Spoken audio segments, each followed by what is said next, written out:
right, good to see everybody. Who saw this panel last year?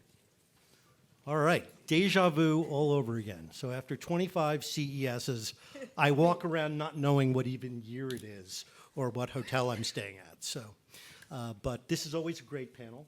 I'm going to let the panelists introduce themselves. Then we have one introductory video, and we'll get on with the panel, starting with Aaron. Hi, I'm Aaron Luber. I lead our business efforts for Google Labs at Google. I work on a lot of our first-of-kind, kind of 0 to 1 hardware, software products, really focused around Gemini and a lot of our AI efforts at Google. Hi, I'm Ted. I'm friends with Charlie. We do a podcast every week called the AIXR Podcast, and I guess I would say I'm a movie studio veteran. I worked 40 years in the entertainment industry, most recently with 20th Century Fox and then Paramount, retired from all that, study the future of media in various ways, work with all of these folks in different connection points, and working on interesting things in 2026 that may or may not come to fruition because they're fairly large and significant. So that's what I do. Hi, everyone. This is Momo Wang. I work on IP, animation, and AI filmmaking. So I'm the creator of Tutski, the first Chinese cartoon character to go global. I was also the first animation director inducted into Asian Hall of Fame. Also, my AI film was collected by China National Film Museum. I'm here to share my thoughts and opinion as a creator and a filmmaker. Thank you. Hi, I'm Julina Tatlock. I'm a co-founder of 30 Ninjas. Co-founded the company with Doug Lyman, the feature film director, and Jed Weintraub. We are a content studio that specializes in working with new technology, first in field projects, entertainment and narrative and interactive projects. We partner with big companies like Google and have done since 2016.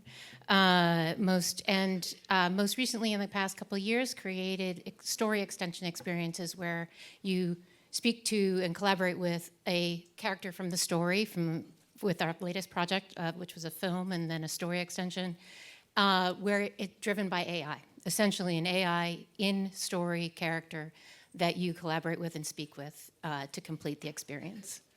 So psyched to be here. Hi there.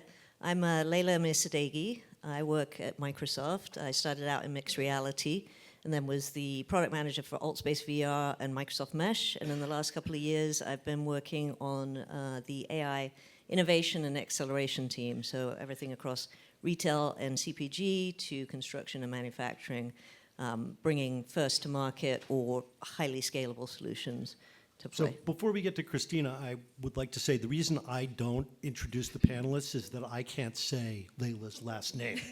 I also did not introduce myself, but I am a Forbes technology columnist going on 10 years. I teach at Chapman University, and I do co-host the AIXR podcast with Ted going on 270 episodes. So, Christina? Hi, everyone. I'm Christina Lee Storm. I am head of studio narrative over at Secret Level.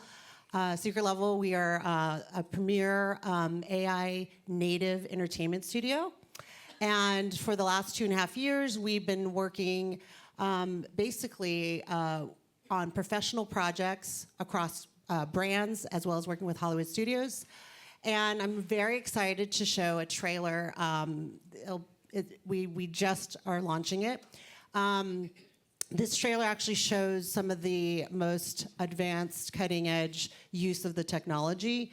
And it is actually featuring the Secret Level Academy, which is really designed to help Hollywood professionals know how to be trained and upskill their craft so we can keep moving forward in this adoption.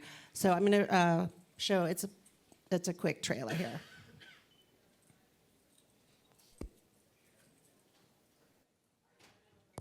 You've built your career in film, television, and advertising. You speak the language of professional production.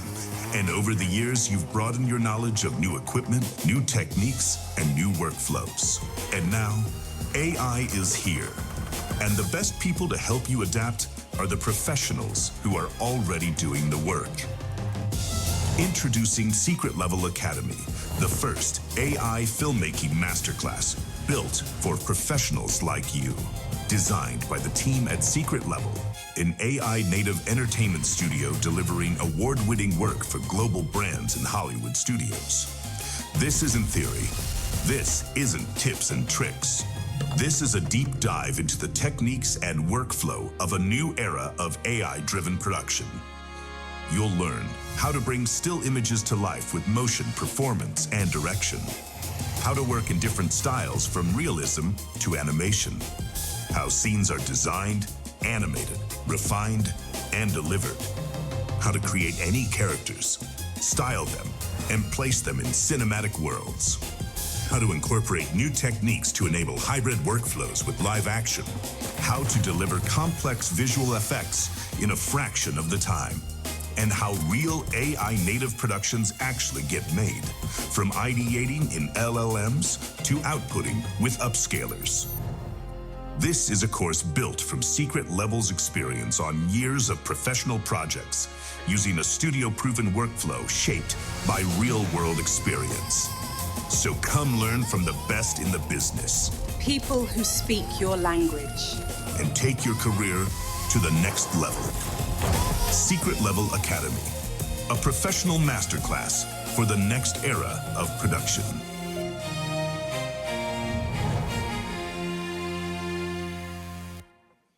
And just a quick note, all of the, that entire video is Gen AI. So. Fantastic. Well, thanks for sharing that. You guys worked on the Coke Christmas commercials, which were quite extraordinary. Last 2 years, yes. Yeah, really extraordinary work. So we're going to start out doing sort of a speed round. Of course, last year the speed round was the slowest part of the session, but we'll see if we can get through some of these questions relatively quickly, like 30 seconds each maybe. And Aaron, we'll just keep going straight down the line. What surprised you? We're going to talk about 2026 in a second, but what surprised you about 2025? Great video and great job, great product. I'm surprised that people are paying over $200 for subscriptions to AI products right now.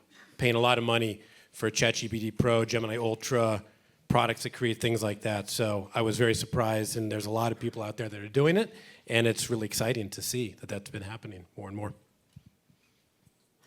I guess I'm not surprised, but I'm a little concerned about what I call the vanilla effect of AI, that everything starts to sort of look the same, and I keep looking for the differences, for the humanity, for the real creativity, for the really unique voices and unique ideas that will use technology to drive it to the next level.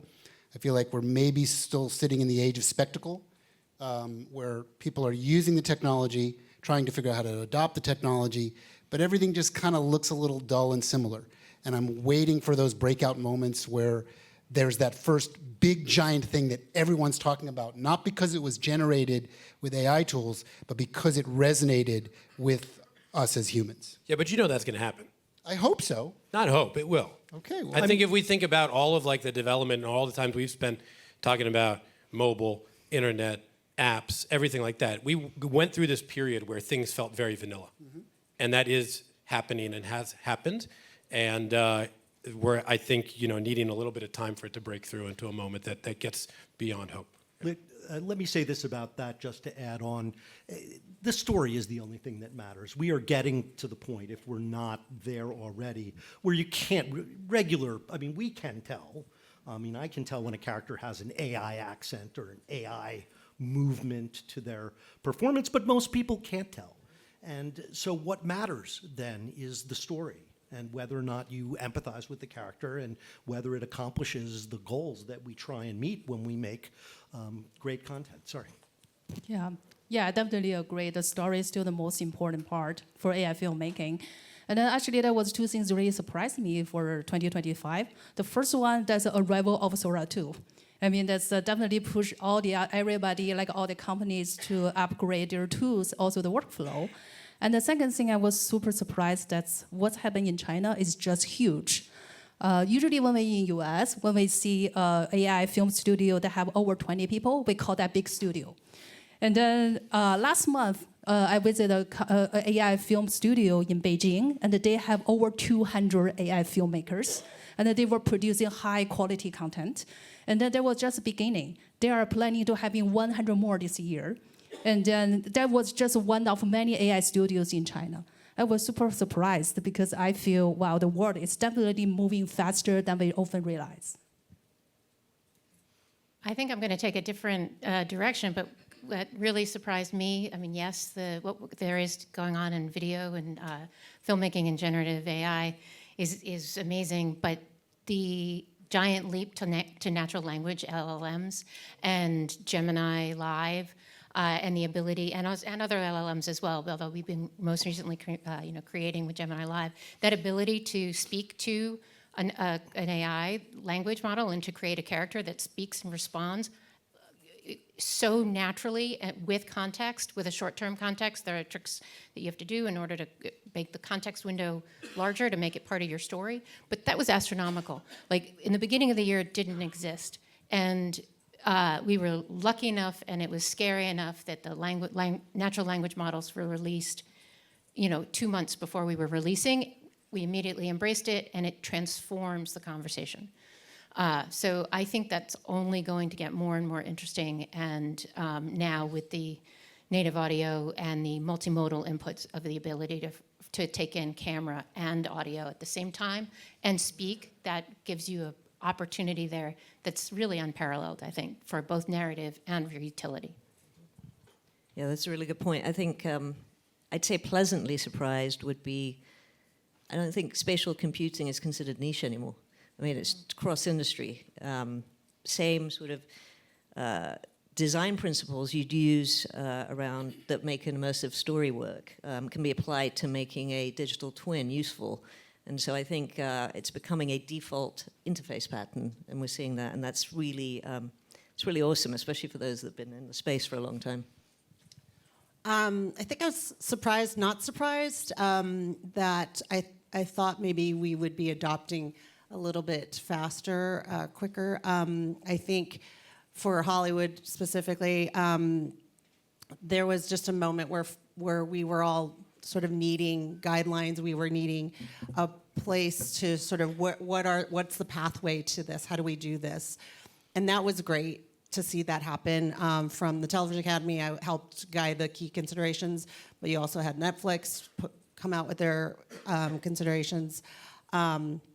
So I think I was thinking more and more folks would come in to the space, sort of be curious, and there are, and that's one of the main reasons why we were really passionate about the Academy, Secret Level Academy, is because we want people to actually have agency. We want, in order to kind of see that adoption happen, folks need to know, really it starts with education. So the education surge also was really, really great, and there was a lot of stuff that I had done for TV Academy, but now I'm really excited about what we can do also with Secret Level and helping my colleagues, my professional colleagues, to the next step. So there were two things that you guys did not mention that surprised me. Well, I think you did actually. The one was the success of character AI and the number of people, particularly young people, forming relationships with LLMs. That surprised me. And it's the scale of it. It's, this statistics have come out. This is like over 50% of people under 16 have an AI friend, which, I mean, that's nuts. That is nuts. And it's time that they would have otherwise spent with our stories and our entertainment, they're spending with these other characters. The other thing that I think is really significant, Ted and I were just talking about this, is the rise of the micro drama and how successful that has been. And again, yes, it has to do with AI, but it doesn't have to do with AI. But what I would say about the micro dramas is that they are terrible. They suck, and people love them. So I think we are changing what we think about qualifies as legitimate entertainment, because if you had shown one of us a micro drama, absent of its success, we would have been like, what is this? Is this a student film? Yeah, but if you think about it historically, go back 50, 60 years, people said the same thing about soap operas, right? Yeah. They're terrible, but we love watching them, right? People love watching that stuff. And, without calling out certain producers or names, there are definitely a style and a formula of storytelling that is highly dramatic, over sensationalized, that completely resonates with a certain audience, right? We would not call it the most sophisticated audience, but they're definitely a monetizable audience, and they're a sizable audience. So. They're addictive. I think also, if you remember, this could be a conversation from, YouTube and UGC and what the Yes. what the cable networks were saying of like, oh my God, what's going to happen with these hundreds of thousands of hours worth when Google acquired it, and then all of a sudden it became, When I started at Google a long time ago, I was working at YouTube, and I would go talk to a partner, and they'd be like, "Oh yeah, you just got cat videos on that platform, right?" And then look at the transition that's happened over so much time. And I think just going back to like your comment, not to pick on you, but like I do think this is the progression of what will happen to move away from vanilla or bad content or whatever. Guardian just put out an article. Something like 20% of new content being shown to people on YouTube is generated by AI, right? You might not like it, but it's generating 60 billion views, $100 million in revenue. Like, that's something. And this evolves, and this gets better, and we've seen it get better over and over. Microdramas you might not like, but it's a thing. And I think there's a lot of people going to put a lot of attention, creative people put attention into that format to make it great. I think phase one for microdramas today, as we're saying today or last year, is that, hey, I just want to watch something I really don't have to think about. That's kind of the little, There's something to that. I was talking to a well-known venture capitalist who told me that she spends over $100 a month on microdramas because they're compatible with her lifestyle, and she likes the cliffhanger style. She can sit in the back of an Uber and eat 2 episodes on her way to lunch, and it doesn't mean anything, and she can watch the rest of the episodes whenever she's got 5 minutes. So, and I do think that there's a space, and I feel just folks within Hollywood, leaning in, is that it will evolve. It will be better storytelling. It will be, but right now the current market is, But again, coupled back to what Secret Level is doing, what Gemini, what Flow is doing, we are providing tools at a rate that's changing so fast and is so extraordinary right now. And it's like 1 year. I mean, like we're talking about, such time frames that, when we were talking about VR back then, we were talking for 10 years.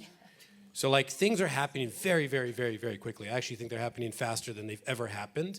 And it's because these tools are available to move so much faster with proven models that can monetize.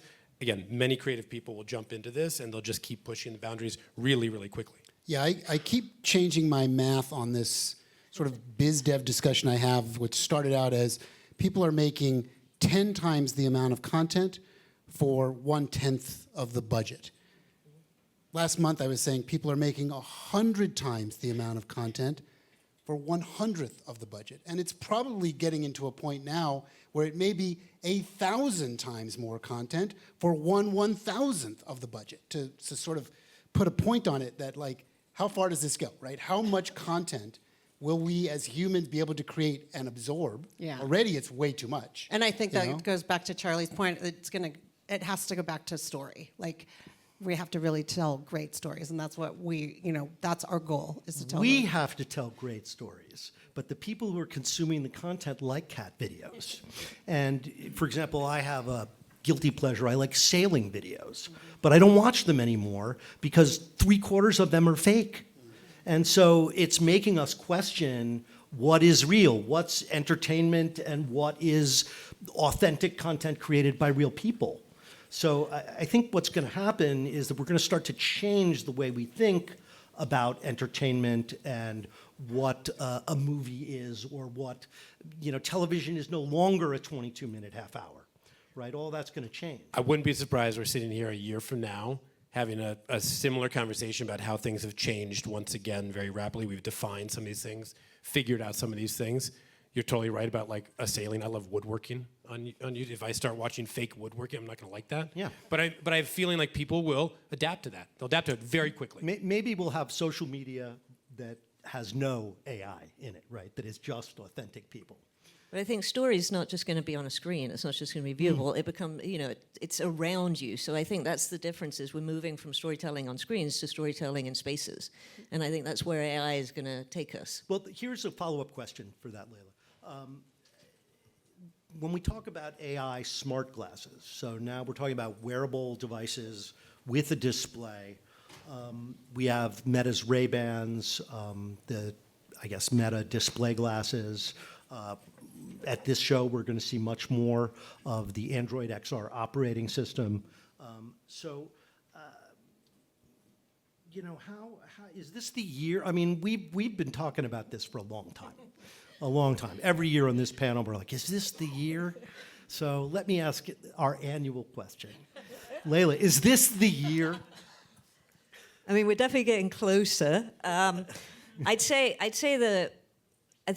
the one thing that needs to be solved is trust in terms of these glasses. So being recorded all the time, what's being recorded all the time. I think some of that provenance and authenticity is a conversation that I haven't seen being had as much. So I think that is one of the tipping points to adoption, at least in my opinion. So I want to ask sort of a follow-up to that, because Charlie and I talk about this a lot. And it's a basic question. I'm curious from the audience perspective as well. Does every sort of technology have to be mainstream to be relevant? Or can certain technologies live on the exotic, live on the outskirts of it's not used all the time? Yeah. It doesn't have to be a massive, massive business. It just has to achieve something different than what everybody can have. So, I love going to theme parks because they explore the exotic realms of entertainment. It's not something you can watch on your phone all day long. We have all that. We have access to so much media all the time that is all sort of in the similar vein. Is it okay for certain things to be exotic? Because, you're working for a company that lives in the mainstream but experiments with the exotic, right? And may never make money with the exotic, but luckily they make so much money in the mainstream that they don't have to worry about it. Google's probably similar. They can touch all kinds of exotic realms because they have such a strong business in the mainstream, right? So I guess it's an open question. Is it okay for us to have exotic pursuits within entertainment and productivity and lifestyle? Absolutely, I think it's important. I think without it, it starts to become mundane. It starts to become the norm, and you don't push the boundaries of creativity or imagination or any of that. Yeah, exactly. If we don't have that mechanism to push, it prevents us from actually creating something new or figuring out new experiences with our audiences. So to some degree, we want it. The other question is the economics of that, but we absolutely do want it. And it's funny because every year for the last how many years we've always all say, been. this is the year. This is the year. This is the year. Yeah. But you worked on an amazing project with How to Train Your Dragon. Yeah. That was not a mainstream project, No. but it was a remarkable It project. still holds up Yeah, today, yeah. and that was I don't know. Coming 6 back years. to Charlie's question, and I agree. I think we've done a good job about the safety, the privacy. We've been addressing that. That hasn't been not being addressed. But I think that it's important to understand there's a spectrum of products and devices that are now existing in the world. We put out a great headset with Samsung. We have AI glasses, right? This is this is a product that does not have displays. And when we've talked about historically, is this the year, or what are we doing in XR and AR and everything? We've been talking about displays and waveguides and micro LEDs and things like that. I think there's a spectrum. AI glasses, what Meta Ray-Ban, it's a thing. It's absolutely a thing. It's here. It's been doing great. It's been doing very well. I'm very, very impressed with how far they've come, and we have products in the works with Warby, with Gentle Monster. And then there's continued spectrum. Put another way, they're coming for Meta's business. And there's a spectrum of where this continues to go for different types of more heads-up displays and then 3D or 6-stuff tracked worlds, right? But we've been talking about different aspects of the spectrum of what is coming. And at the end of the day, we've been talking about new experiences and superpowers and things like that. I do think with AI glasses in particular, they're here, they're available, they're doing great. I'm very impressed with how far they've come. And they're going to continue to keep going forward as we continue to see more progression in glasses, VR headsets, all of the stuff we've done with AI and Gemini in that product is phenomenal, I think. Yeah, no, I think that the big tipping point is not just the hardware, actually. It is what the LLMs are able to do and the multimodal input of using the camera sensors and using, there's going to be all kinds of applications for it, right? Some more exotic and some more basic, essentially. I think at this show in particular, we are going, see, we always talk at Digital Hollywood about spatial computing in the context of entertainment products and games. But you walk the show floor, you're going to see lawnmowers using computer vision. And AI on those lawnmowers having a semantic understanding of what they're seeing so they can tell a tennis ball from a golf ball and a step from a rock. Which, by the way, ironically, agriculture in this instance, for example, has been ahead of us in this way. Yes. I mean, look at John Deere and what they do with their autonomous Yes. machines. I mean, they've always been sort of had that vision aspect of it. So I think it's great to We don't see have that a come to the main- monopoly here on spatial Right, computing. right. So let's try the opposite of the first icebreaker question. What do we expect when we're all sitting here, and it's always the same damn people in this panel, which I love hate. And so what are we going to say when we're sitting up here at Digital Hollywood 2027 about 2026? What do you think is going to surprise us about 2026? I think that the models have really become. When we were in 2024, and we were talking about kind of the progression that things have been happening on the language side, on the chat side. Last year, I think I sat up and talked about multimodal, and I've been very, very impressed. I should have actually answered your first question. There's so many things to talk about in terms of like what's happened in 2025. Nano Banana Pro and what we've done on the multimodal side for Gemini has been extraordinary for 25. But 26, I think you continue to have this arc on large language models. There's deeper thinking and reasoning, and we've talked about agents. We talked about agents last year, but agentic was so big and is such a core framework of where the models continue to go to really just be more than just an input model, but an output model, something that really helps you. It's a coworker. It's something that sits beside you and really helps you in your day-to-day. I think that's going to continue to really significantly progress in 2026. We've made Gemini, at least Gemini 3, has made deep changes and advances in thinking and reasoning, and that's causing all of that agentic behavior. And then the last thing is the context, the personal context. I'm super excited about large language models being able to understand more and more of me and what I do and what I have in terms of my data, and really that becoming such a helpful add-on to how I've been using AI and large language models. I've been saying this for a while. I think that's like a significant step that we make when a large language model really understands me and really knows me across my email, my chat, my messages, my everything. Pretty excited for that. I would say in 2025, we crossed the first Rubicon of robotics plus an AI backplane plus humanity sort of melding together into what we call the new human labor force. Like, I don't know, 5-6 months ago, Amazon, with some degree of odd pride, announced quite publicly that they are roughly at parity with the amount of humans that work at Amazon versus the amount of robotic entities that work at Amazon. There's roughly 1 million robots and roughly 1 million humans. And guess what side is going to have more and more of, and what side's going to have less and less of in every year past 2025. So as we look back a year from now at 2026, there'll be more announcements about more robotics using AI as their driving force, creating new forms of what the human-machine labor dynamic is across all industries. And this, of course, opens up a very interesting Pandora's box that is well beyond the entertainment industry. But it's an interesting box that we all have to explore, and we have to be aware of and honest with ourselves that this is happening. It's not coming. It has already come and left the station. And now the train is moving, and we all have to figure this out as humans as to what are we all going to do when we only have to work 1 day a week. We'll do more work.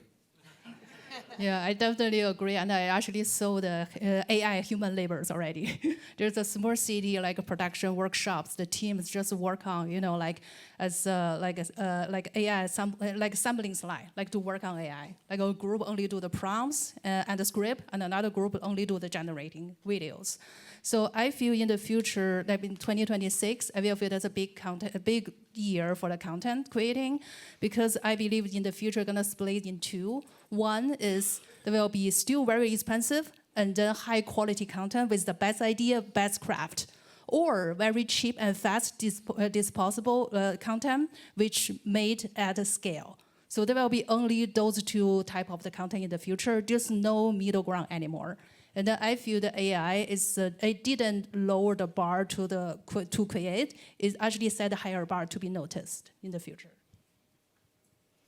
Boy, this is a tough one. There are so many good ideas here. I don't even know how to add to them. But I will say that I do think that there's maybe a new format that's going to come out, a new content format that is going to come out.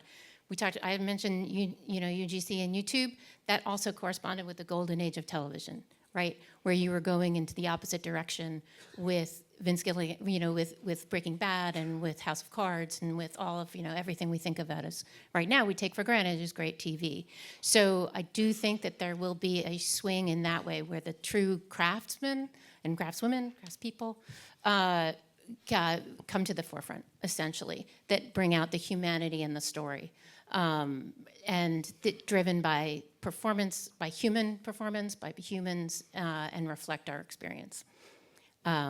I'll stick with that because there are so many other directions I could go. I mean, I think redefining the human experience, I do think that, yes, you're going to see more robots, like take the enterprise scenario, for example, but it's not necessarily replacing the human, it's making you better at what you do, it's giving you more contextual awareness, it's giving you content or information that you wouldn't necessarily have, at least at an instant. And so I personally, I hope not to see the sort of 2-to-1 robot to human. I do think we're going to see a new way of interacting, whether it's consumer to consumer, or whether it's in business. I think the two areas are going to learn from each other, and I think we're going to see a whole new way of being human. We're definitely going to see more narrative and long form in the space, but beyond that, hope we will also across the board see like just better stories and whatnot. But what we really get excited about at Secret Level is also just because a lot of us come out of XR, VR, we want to have that next type of storytelling, that engagement, the multi-platform abilities, not just, hey, it's on one platform here, but we could actually do more content that is really great for our audience. So that they feel more connected. They feel that they want to be a part of our world building. Let's go to the dark side for a second, because union contracts are coming up again. We went through a long strike. The work did not recover. The industry has not recovered from that strike. There's much less work, at least in Los Angeles. I realize a lot of that work is going on in other places now. But we are afraid, and there is a pervasive fear in Hollywood. I mean, my wife is a retired set and costume designer. She hates that I teach cinematic AI. And she tells me all the time, I wish you weren't doing it. I know if it wasn't you, it would be somebody else, but I really hate what's going to happen to my craft. So I wonder what I'll start with you, Christina, because you, in the Television Academy and in your travels, you must hear about this all the time. Oh, yeah. I mean, that's why I've leaned in heavily on adoption as well as education. I think that there are folks, in that adoption curve, there's definitely early adopters, innovators, we're all on this panel, and then main, and then laggards. And that was one of the reasons why the motivation is to help sort of guide, is that there is a need to upskill folks. I'm very passionate about how do we upskill our industry? How do we help professionals know, I'm not going to get left behind, and what is that? And so I think it's really, really important that education piece is there, and that's again, one of our whys for the Academy. And so I think that yes, there's just in the process for people when they make that decision, it's like, okay, now I'm ready. I can do this academy, and we're gonna do it ethically, responsibly, and help you along the way. Anybody else? I'll, mean, I'll I'll just go. I say have that no what we believe at 30 Ninjas and what Doug, Jed, and I believe, which is that ultimately the good stories really are still driven by and created by humans. You talk about costumes. The thing about costume design and the effect of the story is how the wardrobe feels on someone, changes how they move, changes the emotion of the scene, how the sounds it makes when you move. That's all part of the performance that ends up getting ironed over right now. Yes, the language models will change and the generation will change, but I do think that it's not going to go away. I don't think it's going to be easy but I think it's essential that that it be driven by humans. Momo? Yeah, I believe, I totally agree, I believe so, because of the thing to make, the main key to make the difference is not the AI tool, it's the person sit behind the AI tool, behind the laptop. That's the person create all the ideas. I mean, like, it's definitely would like to support the creators and the designers and the filmmakers. I feel in the future, education is super important. I feel that's definitely just help all the creators to be more productive. I mean, there's a harsh reality to this that has always existed within all creative pursuits, is that it is a land of many, many try and very few succeed. And that has nothing to do with technology, although technology tends to exacerbate it. But the core principle of a very competitive field, whether it's fine art or current, modern arts or mainstream art forms, is that many, many people attempt and very few succeed both creatively and even fewer succeed economically. So when you apply a technology layer to that with an industry that's already very, very challenged economically, it is not a very healthy industry well before AI, right? It's a difficult industry to run. It's a difficult industry to monetize. And the hits are very few that make a lot of money, but the attempts are very many that don't make any money. So this is kind of where we've always lived as a field. And when you start to study the use cases and the dynamics of AI applied to this challenge, which is an ever-present challenge, I'll give you a sort of a salient example. If you took 100 movie producers and put them all in a room and said, I can help you with all of your crowd scenes now. I don't want to make your whole movie. I just want to help you so that you have to spend 1/1000th of the cost. You used to have to hire all those extras, get all the costumers, get all the cameras, get all the locations, get all the stuff, and spend 70% of your 70% of your budget to shoot 20% of your movie. I can now bring that cost down to almost nothing, and visually it will look at least as good, if not better. 99 producers out of 100 would say, I'll go there. One producer will say, I'm not interested. And that still exists today. Like, there are That's movies the guy that who are loses shot. his job. Yeah, but there are movies that are shot with traditional film VistaVision cameras. A couple of movies a year get released, and there are these gorgeous sort of outlier examples of what can be done with old stuff. But what's done with new stuff is highly efficient and attempting to ride that curve of economics, which is something we always have to deal with as an industry. It has nothing to do with AI and nothing to do with technology. It just has to do with how much stuff gets made and how few things succeed with all that stuff that gets made. Yeah, I think you want to spend, as a producer or a storyteller, you want to spend as much money on the stuff that you really want to focus on. So Yeah. yeah. Also, that's really important for the time, right? Especially like my background, that's animation. So usually for animation movie, that takes 3 to 5 years. So how many 3 to 5 years you have in your whole entire life? But now with AI, we can much shorter of the period of the time, because I'm definitely feeling that's a life changer for all the animators. There's an interesting idea that has been talked about whenever we talk about losing jobs. We start to hear people talk about democratization. Well, the tools of production can be used, right? A guy who lives in Lagos, has never been to film school, is going to make the next Star Wars. I don't think that's true. I think it's really hard to make Star Wars, and it takes very, very specific skills. So I don't think just because you have a computer and access to flow, you're going to make Star Wars. So that, one of the things about Hollywood that makes Hollywood Hollywood is the aggregation of the best talent in the world, right? When I worked at Disney, we had a monopoly on the art and animation. Now, this is in the 80s and 90s. So, but we had a monopoly on the greatest artists and animators in the world. I'm glad that that's over, and many, many more animated movies are made as a result. But I think that's what Hollywood represents. When we talk about, for example, Doug Liman goes to make a movie, he's gathering around him artists who are, going to riff off of his ideas and make his thinking and help him evolve this vision of a world that no one person could make by themselves, no matter what technology they have access to.